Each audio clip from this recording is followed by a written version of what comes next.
So hello dear students and respected parents, आज की इस वीडियो में हम एक इंपॉर्टेंट टॉपिक के बारे में बात करने वाले हैं कि जवाहर नवोदय विद्यालय एंट्रेंस एग्जाम जो कि 29 अप्रैल 2023 को हुआ था, इस एग्जाम का रिजल्ट कब आने वाला है, एग्जैक्ट क्या डेट है जब जो है जवाहर नवोदय विद्यालय द्वारा रिजल्ट डिक्लेयर किया जाएगा। सेकेंड थिंग, हम बात करने वाले हैं कि जिन बच्चों का इस रिजल्ट के अंदर सिलेक्शन होने वाला है वो लोग क्या क्या डॉक्यूमेंट्स जो है रेडी करके रखे, किन किन डॉक्यूमेंट्स की जो है रिक्वायरमेंट वहां पर होगी। और साथ ही हम बात करने वाले हैं कि जिन बच्चों का सिलेक्शन नहीं होगा इस रिजल्ट में, वो लोग अब और आगे क्या कर सकते हैं और waiting list first, waiting list second कब तक रिलीज हो जाएगी। तो बहुत सारे प्रश्न हैं, जैसे कि मैंने आपको बताया, हम बात करने वाले हैं कि सिलेक्शन के बाद क्या क्या डॉक्यूमेंट्स चाहिए। ठीक है, सिलेक्शन के बाद क्या क्या डॉक्यूमेंट्स चाहिए, रिजल्ट कब तक आएगा, सेलेक्ट ना होने वाले क्या करें, वेटिंग लिस्ट कब तक आएगी। ठीक है, तो मैं सभी बच्चों से, पेरेंट्स से रिक्वेस्ट करता हूं, गुजारिश करता हूं कि प्लीज वीडियो को लाइक कीजिए, वीडियो को शेयर कीजिए। यूट्यूब चैनल के ऊपर नए हैं और आप चाहते हैं कि नवोदय सैनिक से जुड़ी हुई पल पल की अपडेट, रिजल्ट का अपडेट, वेटिंग लिस्ट का अपडेट, सब कुछ आपको समय पे मिल जाए, आपको उस चीज के लिए वेट ना करना पड़े, तो आज ही हमारे यूट्यूब चैनल को सब्सक्राइब कर लो। पास में आए बेल आइकन, मतलब कि घंटे के बटन के ऊपर, ऑल के बटन के ऊपर प्रेस कर लो, जिससे जैसे ही हम न्यू वीडियो आपके लिए लेकर के आएंगे वो वीडियो सबसे पहले आपके पास पहुंच जाएगा। ठीक है, आइए हम बात करते हैं सबसे पहले क्या क्या डॉक्यूमेंट्स चाहिए। ठीक है, क्या क्या डॉक्यूमेंट्स चाहिए, तो आप देख लीजिए। सबसे पहला डॉक्यूमेंट है आपका बर्थ सर्टिफिकेट, मतलब कि जो बच्चा है, जो कैंडिडेट है, उसका जन्म प्रमाण पत्र, बर्थ सर्टिफिकेट, जो कि आपकी पंचायत समिति द्वारा या फिर नगर पालिका द्वारा, उनके द्वारा आपको दिया जाता है। भाई आप एक बार अपने आसपास जाकर के पूछ लीजिए कि भाई बर्थ सर्टिफिकेट कहां से बनता है। ठीक है, तो वहां से आपका जो भी है बर्थ सर्टिफिकेट अप्रूव्ड एक बर्थ सर्टिफिकेट जो है आपके पास होना चाहिए। ठीक है, तो एक सबसे पहला बहुत ज्यादा मैंडेटरी है। इससे पहले ये चीज जो है मैंडेटरी नहीं थी। इससे पहले जब भी जवाहर नवोदय विद्यालय का एग्जाम हुआ करता था तो बर्थ सर्टिफिकेट जो है मांगा नहीं जाता था, लेकिन अब जो है बर्थ सर्टिफिकेट मैंडेटरी हो गया है, मतलब कि होना ही होना चाहिए। ठीक है, आइए नेक्स्ट हम बात करते हैं। नेक्स्ट है अपने पास एफिडेविट या फिर certificate from the education officer from for rural students. अब मेरा यहां पर कहने का मतलब क्या है कि जिन बच्चों ने रूरल कोटे से फॉर्म भरा है, ग्रामीण है ना, आपने जब फॉर्म भरा था तो आपसे पूछा गया था कि आप अर्बन हैं या रूरल हैं। ठीक है, अब रूरल का मतलब होता है ग्रामीण बच्चे, जो बच्चे गांव के रहने वाले हैं। तो यदि आपने ग्रामीण से फॉर्म भरा है, गांव का होकर के फॉर्म भरा है, तो आपके वहां के जो एजुकेशन ऑफिसर हैं, है ना, जिसको हम लोग ये भी बोल सकते हैं शिक्षा अधिकारी। ठीक है, तो आपके वहां के जो शिक्षा अधिकारी हैं उनके द्वारा आपको एक सर्टिफिकेट दिया जाएगा, एक एफिडेविट जो है आप वहां पर लिख सकते हैं, या फिर आपको एक सर्टिफिकेट जो है मिलेगा और वहां पर ये मेंशन्ड होगा, ये लिखा होगा कि वाकई में ये जो बच्चा है, ये जो कैंडिडेट है, ये तीसरी, चौथी और पांचवी जिस स्कूल में पढ़ा है वो स्कूल ग्रामीण क्षेत्र की स्कूल है, वो स्कूल रूरल क्षेत्र की स्कूल है। तो ये उस सर्टिफिकेट में लिखा हुआ होगा। ये चीज मैं आपको पहले ही बता चुका था कि आप जो भी बच्चे ग्रामीण चूज कर रहे हैं वो खुद भले ही गांव के रहने वाले हैं, लेकिन उनकी स्कूल गांव की है कि शहर की है। अगर उनकी स्कूल ग्रामीण में आती है, यानी कि तीसरी, चौथी और पांचवी तीनों साल के अंदर उस बच्चे ने अगर गांव की स्कूल में पढ़ाई की है, एक भी दिन शहर की स्कूल में नहीं पढ़ा है, तो वो बच्चा रूरल में कैलकुलेट होगा, एल्स उस बच्चे को शहर से फॉर्म भरना चाहिए था। ठीक है, तो ये चीज आपको जो है ध्यान में रखनी है। थर्ड, रेजिडेंस सर्टिफिकेट, यानी कि मूल निवास। तो जो भी बच्चा है उस बच्चे का खुद का मूल निवास यहां पर चाहिए। ठीक है, स्टूडेंट का, कैंडिडेट का। कुछ बच्चे कहते हैं कि सर मेरे पास तो मेरा नहीं है लेकिन मेरे माता पिता का है। नहीं, आपके पेरेंट्स का मूल निवास यहां पर काम नहीं आएगा, बच्चे का खुद का मूल निवास बनेगा, रेजिडेंस सर्टिफिकेट बनेगा। और उस रेजिडेंस सर्टिफिकेट में वही जिला होना चाहिए, वही जिला होना चाहिए जिस जिले के किसी स्कूल में बच्चा अभी पढ़ रहा था। ठीक है, वही जिला होना चाहिए, मतलब कि द सेम डिस्ट्रिक्ट। ठीक है, वही डिस्ट्रिक्ट होना चाहिए जिसमें बच्चा 3rd, 4th एंड 5th में पढ़ा है। ठीक है, मान लीजिए बच्चा तीसरी, चौथी और 5वीं में पढ़ा है जोधपुर में, लेकिन उसका मूल निवास बना हुआ है जैसलमेर का, तो बेटा अब आप जो है यहां पर फंस गए हैं, अब आपका डॉक्यूमेंट वेरिफिकेशन जो है वो रिजेक्ट हो जाएगा। ठीक है, तो इस चीज के बारे में ध्यान रखना, मूल निवास वहीं का होना चाहिए जहां पर आपने फॉर्म भरा है और जहां पर आपने तीसरी, चौथी और 5वीं को पास किया है। ठीक है, 4th हम बात करते हैं स्टूडेंट आधार कार्ड। स्टूडेंट का आधार कार्ड भी जो है यहां पर मैंडेटरी हो चुका है। अगर आपके बच्चे का पहले से आधार कार्ड बना हुआ है देन इट्स वेल ओके, लेकिन चेक कर लेना उसके अंदर जो डेट ऑफ बर्थ है, बच्चे का नाम है, बच्चे के पिता का नाम है, बच्चे का जो रेजिडेंस का जो वहां पर लिखा है, बच्चे के पिता का नाम लिखा है, बच्चे का एड्रेस लिखा है, तो वो सारी चीजें एक बार चेक कर लेना, वेरीफाई कर लेना कि कहीं पर कोई गलती तो नहीं है। यदि गलती है तो एक वैलिड डॉक्यूमेंट ले जा करके आधार कार्ड में चेंजेस कीजिए, क्योंकि आधार कार्ड का भी पूरा वेरिफिकेशन होगा। तो बच्चे का आधार कार्ड मैंडेटरी है, जिस बच्चे के पास है देन वेल ओके, नहीं है देन अपना आधार कार्ड बनवा लीजिए। चलिए नेक्स्ट हम बात करते हैं 5वां, certificate by the headmaster of the school regarding study details. यानी कि जिस स्कूल में बच्चा अभी 5वीं में पढ़ा है, उस स्कूल के हेडमास्टर द्वारा एक स्टडी सर्टिफिकेट आपको बना के दिया जाएगा, जहां पर बच्चे की सारी जानकारी लिखी होगी कि बच्चा यहां पर कितने साल से पढ़ रहा है, कौन सी कक्षा में बच्चा यहां पर पढ़ा है, ये स्कूल गांव की है कि शहर की, मतलब ऐसी जानकारियां होगी, वो सारी जानकारी इस सर्टिफिकेट के अंदर मेंशन्ड होगी। ठीक है, तो ये सर्टिफिकेट भी आपको जो है स्कूल के हेडमास्टर से चाहिए। नेक्स्ट हम बात करते हैं medical fitness certificate. Medical fitness certificate जो है एक गवर्नमेंट ऑथोराइज्ड है ना, ये नहीं है कि कोई भी एक ऐसा डॉक्टर है कि नहीं है, आपने वहां से बना लिया, वो काम नहीं आएगा। मतलब कि कोई एक सीनियर डॉक्टर हो सकता है या फिर कोई एक गवर्नमेंट से ऑथोराइज्ड एक कोई डॉक्टर हो सकता है, उनके पास से आपको एक मेडिकल फिटनेस सर्टिफिकेट जो है बच्चे का बनाना पड़ेगा। इस मेडिकल फिटनेस सर्टिफिकेट में क्या क्या होगा मैं आपको एक बार बता देता हूं।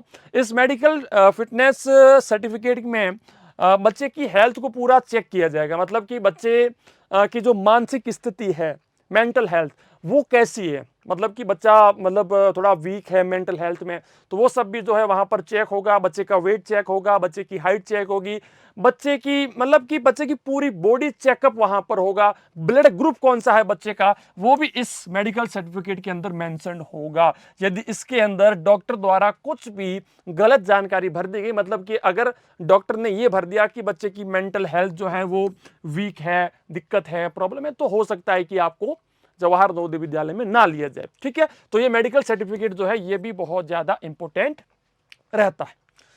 आइए हम नेक्स्ट बात करते हैं।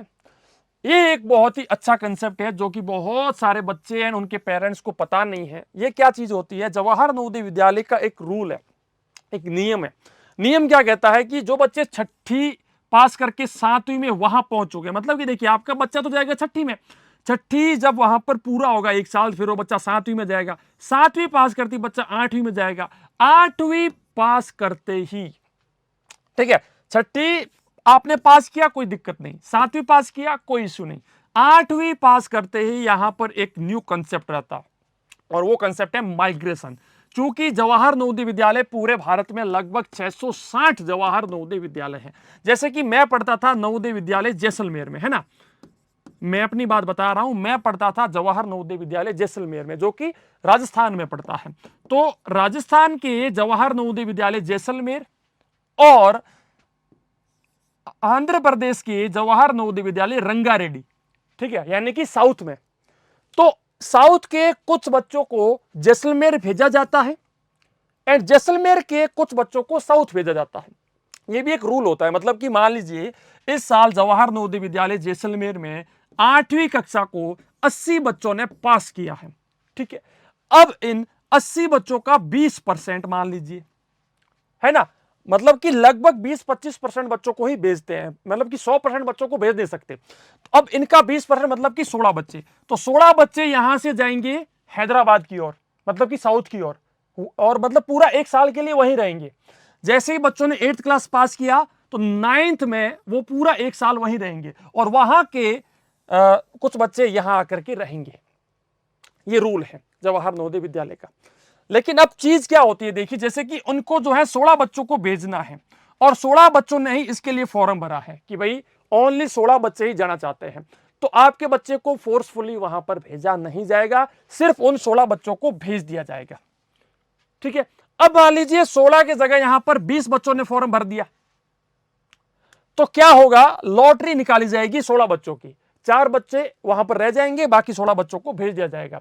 अब मान लीजिए चाहिए 16 लेकिन फॉर्म भरा है मात्र 12 बच्चों ने, तो अब क्या करेंगे, सारे के सारे बच्चों की लॉटरी निकलेगी। अब क्या होगा यहां पर कि सिर्फ इन 12 बच्चों की लॉटरी नहीं होगी, पूरे बच्चे जितने भी बच्चे अभी 8th क्लास को पास किए हैं ना, सभी की लॉटरी निकाल दी जाएगी और उनमें से 16 बच्चों को भेजा जाएगा। अब इसमें कोई भी बच्चे का नाम आ सकता है और जिसका नाम आएगा उसको जाना पड़ेगा, और अगर वो नहीं गया तो उसको जेएनयू से निकाल दिया जाएगा। यही सर्टिफिकेट जो है आपको जो है, या फिर यही एक शपथ पत्र जो है बच्चे के पेरेंट द्वारा, बच्चे द्वारा जो है दिया जाएगा। तो इसका आपको एक फॉर्मेट मिलेगा जिसके अंदर लिखा हुआ होगा कि जब आपका बच्चा 8th क्लास को पास करेगा तो डेट टाइम आपके बच्चे को जवाहर नवोदय विद्यालय उसके अंदर या फिर साउथ के अंदर जो है हम लोग भेज सकते हैं 1 साल के लिए, इससे आपको कोई आपत्ति नहीं होनी चाहिए। ठीक है, तो यह चीज जो है आपको लिख के देनी पड़ेगी। आइए नेक्स्ट हम बात करते हैं डॉक्यूमेंट नंबर 8, वो है विकलांग होने का सर्टिफिकेट, मतलब कि फिजिकली हैंडीकैप्ड। यदि किसी बच्चे ने फिजिकली हैंडीकैप्ड कैटेगरी से फॉर्म भरा है, मान लीजिए उसका हाथ नहीं है, पैर नहीं है, या कुछ और दिक्कत है, हेल्थ इश्यूज के अंदर है आपका अगर, और उसका आपके पास एक वैलिड सर्टिफिकेट होना चाहिए, तो वो सर्टिफिकेट जो है आपको मिलेगा डॉक्टर से, है ना। तो वो सर्टिफिकेट आपको जो है देना पड़ेगा यदि आपने फिजिकली हैंडीकैप्ड के साथ जो है फॉर्म भरा था। यदि आपने अपने फॉर्म के अंदर यह लिखा था कि मैं फिजिकली हैंडीकैप्ड हूं ही नहीं, देन आपको इस सर्टिफिकेट की जरूरत नहीं है। यदि आपने फॉर्म में यह भर दिया था कि मैं फिजिकली हैंडीकैप्ड हूं, देन आपको जो है यह सर्टिफिकेट जो है देना पड़ेगा। नेक्स्ट है एससी या एसटी कैटेगरी के जो भी बच्चे हैं, जिन बच्चों ने एससी या फिर एसटी कैटेगरी से फॉर्म भरा है, उन बच्चों को अपना एक कास्ट सर्टिफिकेट जो है देना पड़ेगा। कास्ट सर्टिफिकेट के अंदर क्या होगा, वो कास्ट सर्टिफिकेट आपका स्टेट का भी हो सकता है ना। आप जिस किसी स्टेट के हैं उस स्टेट का कास्ट सर्टिफिकेट भी आपका यहां पर काम चल जाएगा, कोई दिक्कत नहीं है, लेकिन वैलिड जाति प्रमाण पत्र मतलब कि कास्ट सर्टिफिकेट आपका होना चाहिए। लेकिन अब बात आती है ओबीसी वाले बच्चों की। जो बच्चे ओबीसी कैटेगरी से हैं उन बच्चों को भी कास्ट सर्टिफिकेट तो लेके आना ही पड़ेगा, लेकिन ये कास्ट सर्टिफिकेट सेंट्रल का होना चाहिए, मतलब कि केंद्र सरकार द्वारा जो है मान्यता प्राप्त कास्ट सर्टिफिकेट होना चाहिए। स्टेट वाला कास्ट सर्टिफिकेट आपका काम नहीं आएगा। ठीक है, तो ये चीज थोड़ा सा ध्यान रखना, सेंट्रल लिस्ट के अकॉर्डिंग आपका कास्ट सर्टिफिकेट होना चाहिए। जो भी आपके आसपास का साइबर कैफे हैं, ई मित्र हैं, वहां पर जाकर के बात कीजिए कि मुझे सेंट्रल का ओबीसी कास्ट सर्टिफिकेट बनाना है, तो वो आपको जो है सारा प्रोसेस बता देंगे। लेकिन ये कास्ट सर्टिफिकेट भी बच्चे का होगा, बच्चे के पेरेंट्स का नहीं होगा। ये चीज मैं आपको फिर से बता दे रहा हूं। 11वां, कुछ बच्चे कहते हैं सर ट्रांसफर सर्टिफिकेट, स्थानांतरण प्रमाण पत्र स्कूल से निकाल लें। नहीं, जवाहर नवोदय विद्यालय ने थोड़ा मेंशन किया है कि भाई जब तक आपको कंफर्मेशन ना मिल जाए, यहां पर जैसे कि कुछ नाम दिए हैं, district education officer, block education officer, इनके द्वारा आपको एक सर्टिफिकेट मिलेगा कि भाई हाँ फाइनली आपको कोई दिक्कत नहीं है, आप जवाहर नवोदय विद्यालय जा सकते हैं। नवोदय विद्यालय से भी आपको कंफर्मेशन मिलेगा कि हाँ भाई आपके बच्चे के सारे डॉक्यूमेंट्स वेरीफाई हो चुके हैं, आपका बच्चा जेएनवी का स्टूडेंट बन सकता है। उसके बाद ही आपको जो है ट्रांसफर सर्टिफिकेट जो है उस स्कूल से निकाल के लेके आना है जहां पर आपका बच्चा अभी 5वीं में पढ़ रहा था या पढ़ रहा है। ठीक है, तो ये है अपनी बात करते हैं रिजल्ट की। तो रिजल्ट जो है मैं आपको बता चुका हूं कि 25 जून से लेकर के 5 जुलाई के बीच में हो सकता है कि 25 जून को ही रिजल्ट जो है डिक्लेयर हो जाए। 4-5 दिन पहले भी हो सकता है, 4-5 दिन बाद भी हो सकता है, लेकिन लगभग आपकी डेट जो है 25 जून के आसपास जो है आपका नवोदय विद्यालय का रिजल्ट जो है डिक्लेयर हो जाएगा। अब बात करते हैं यदि आपके बच्चे का सिलेक्शन नवोदय विद्यालय में नहीं हुआ तो क्या करें। तो जिन बच्चों का सिलेक्शन नहीं हुआ वो सबसे पहला तो वेट कर सकते हैं वेटिंग लिस्ट का। ठीक है, वेटिंग लिस्ट आएगी 2, first and second. 2 waiting list आएगी और यदि जरूरत पड़ी तो एक तीसरी वेटिंग लिस्ट भी जारी की जा सकती है। ठीक है, तो वेटिंग लिस्ट का आपको वेट करना पड़ेगा। यदि आपको ऐसा लगता है कि वेटिंग लिस्ट में भी आपका सिलेक्शन नहीं होगा, देन आपके पास एक ऑप्शन है। ऑप्शन क्या है कि जब आप 8th क्लास में पहुंच जाओगे तो आपको एक फिर से फॉर्म भरने का ऑप्शन मिलेगा। यदि आपने उस एग्जाम को पास किया तो आपको 9th क्लास में नवोदय विद्यालय में ले लिया जाएगा। तो आप आज से ही, मतलब कि जब आप 6th में आप अभी पहुंच चुके हो, तो 6th, 7th एंड 8th 3 साल यदि आप उस के लिए अगर कोचिंग स्टार्ट करते हैं, कोई कोर्स परचेज करते हैं, कोई अपने आसपास की कोचिंग को ज्वाइन करते हैं, सेल्फ स्टडी स्टार्ट कर लेते हैं, तो आपका यहां पर सिलेक्शन कोई नहीं रोक सकता, भले ही 1-2 सीट ही खाली क्यों ना हो। तो आप आज से ही 8th के लिए प्रिपरेशन स्टार्ट कर सकते हैं। अब बात करते हैं वेटिंग लिस्ट की। तो पहली वेटिंग लिस्ट जो है लगभग रिजल्ट जारी होने के 2 महीने बाद और दूसरी वेटिंग लिस्ट उसके 2 महीने बाद। ठीक है, तो ये आपको कुछ जो है डेट मैं बता चुका हूं। मान लीजिए कि 1 अगस्त 2023, 1 अक्टूबर 2023 को आपकी दोनों वेटिंग लिस्ट जो है डिक्लेयर हो जाएगी। ठीक है, तो ये थी कुछ वेटिंग लिस्ट की जानकारी। अब आइए हम थोड़ी सी बात कर लेते हैं। यदि आपका बच्चा इस सेशन 2024-25 के लिए, 25-26 के लिए, 26-27 के लिए, किसी भी सेशन के लिए यदि नवोदय विद्यालय या फिर सैनिक स्कूल की प्रिपरेशन करना चाहता है, देन आप हमारे एंड्रॉइड ऐप को इंस्टॉल कर सकते हैं। सारथी बैच जवाहर नवोदय विद्यालय 9th के लिए हमारे द्वारा दिया जाता है। मारुति बैच जो है जवाहर नवोदय विद्यालय 9th के लिए है। योद्धा बैच है सैनिक स्कूल 6th के लिए और सिपाही बैच है सैनिक स्कूल 9th के लिए। कंप्लीट बैचेज है, कंप्लीट कोर्सेज है। घर बैठे आपके बच्चे को जो है कंप्लीट सिलेबस जो है, संपूर्ण पाठ्यक्रम जो है वो पढ़ाया जाता है, समझाया जाता है, एग्जाम के लिए प्रिपेयर किया जाता है। एंड्रॉइड ऐप का लिंक आपको वीडियो के नीचे मिल जाएगा। इनके अंदर क्या कुछ मिलेगा? डेली लाइव डाउट क्लास मिलेगा, इनके अंदर आपको रिकॉर्डेड वीडियोस मिलेंगे, इनके अंदर आपको प्रश्न पत्रों का अभ्यास मिलेगा, इसके अंदर आपको ई नोट्स मिलेगा, इसके अंदर आपको एक ग्रुप मिलेगा जहां पर आप अपने प्रश्न पूछ सकते हैं, इसके अंदर मॉक टेस्ट मिलेगा, इसके अंदर आपको 20 मॉडल पेपर मिलेंगे, इसके अंदर लास्ट ईयर के पेपर मिलेंगे। सब कुछ जो है आपको इस कंप्लीट बैच के अंदर मिलेगा। सारथी बैच जो कि जवाहर नवोदय विद्यालय 6 के लिए, इसके अंदर एक मैथ्स की बुक, 2 OMR शीट, एक पेन और 2 मॉडल पेपर जो है वो भी आपके घर, मतलब कि एड्रेस के ऊपर भेजे जाते हैं। तो आप ये जो है ले सकते हैं। ये बुक है जो कि मैंने खुद ने लिखी है। सारथी बैच मतलब कि जवाहर नवोदय विद्यालय 6th वाले बच्चों को फ्री में मिलती है। 2 मॉडल पेपर मिलते हैं, 2 OMR शीट मिलती है, एक पेन मिलता है। तो सारी जानकारी मैं आपको बता चुका हूं। सारा ये जो भी बातें यहां पर लिखी हैं सारी मैंने एक सेपरेट वीडियो में भी आपको बता दी है। आप एक कूपन कोड का भी यूज कर सकते हैं। इस कूपन कोड का यूज करके आप जो है घर बैठे जो है 20% की छूट उस कोर्स के अंदर पा सकते हैं। और किसी सहायता या फिर हेल्प के लिए आप हमें नीचे दिए गए नंबर के ऊपर कॉल या व्हाट्सएप कीजिए, आपको जरूर हेल्प या मदद करी जाएगी। मैं मिलूंगा आपसे हमारी ऐसी किसी नेक्स्ट क्लास वीडियो में। प्लीज वीडियो को लाइक कीजिए, वीडियो को शेयर कीजिए, कमेंट सेक्शन में लिख के बताइए कि आपके मार्क्स कितने आ रहे हैं या फिर आप किस सेशन के लिए प्रिपरेशन कर रहे हैं। जय हिंद, जय भारत, धन्यवाद।